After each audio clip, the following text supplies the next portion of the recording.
Welcome to our weekly discussion of all things current in California politics. I'm Walt Gray. Joining us this week, welcome back reporter Emily Hoeven, a political expert for Calmatters.org. So Emily, we're past the primary elections.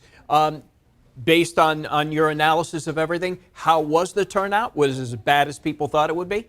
It's pretty bad so far, with the caveat that there are still a lot more votes to count, and they aren't going to certify the final results until July 15th. Ballots are still coming in, they're still counting them. But as of Wednesday night, it was about 16%. And, political experts are saying that it probably will go up to around 28, 29%. But that still is not very good, considering that California mailed a ballot to every single registered voter in the state, 22 million people. And it just shows that a lot of voters, for whatever reason, are not feeling motivated to go to the polls or don't really feel like they have a dog in any of the fights that were happening on the primary ballot.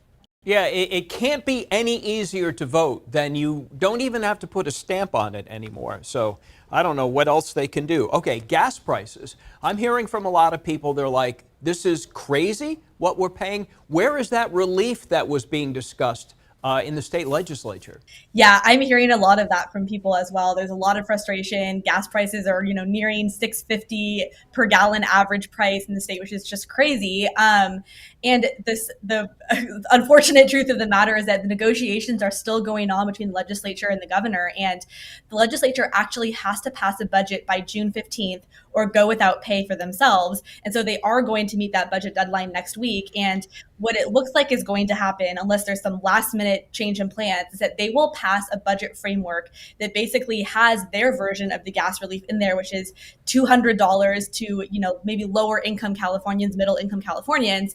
Although the governor wants to send $400 to every registered car owner in the state, they still have not been able to reach a compromise on that. And so I think the legislature is going to pass their version. And then after that deadline passes, Newsom and legislature will continue to negotiate some sort of compromise, but who knows how long that will take, honestly.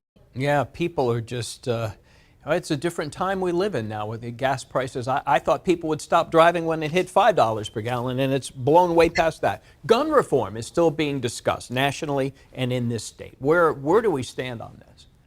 Something that I think is really interesting is that lawmakers just recently introduced a bill that is very rare to see in the Democratic dominated state legislature, which is something that actually increases enhancements and punishments for certain convicts and inmates. And this bill they introduced would actually create a sentencing enhancement for violent felonies that occur in schools and in churches and other places in that nature, which is a direct response to so many of these mass shootings happening in places of worship and in schools targeting our most young and most vulnerable residents. And so that bill still has to go through the legislative process. But as I say, it's quite rare to see the Democrats introduce something that actually stacks on an enhancement.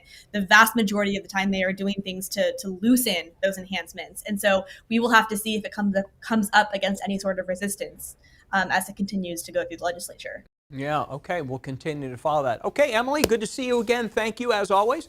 Cal Matters is a nonpartisan news organization explaining California policies and politics. Find their work at calmatters.org. You can also sign up for Emily's newsletter there.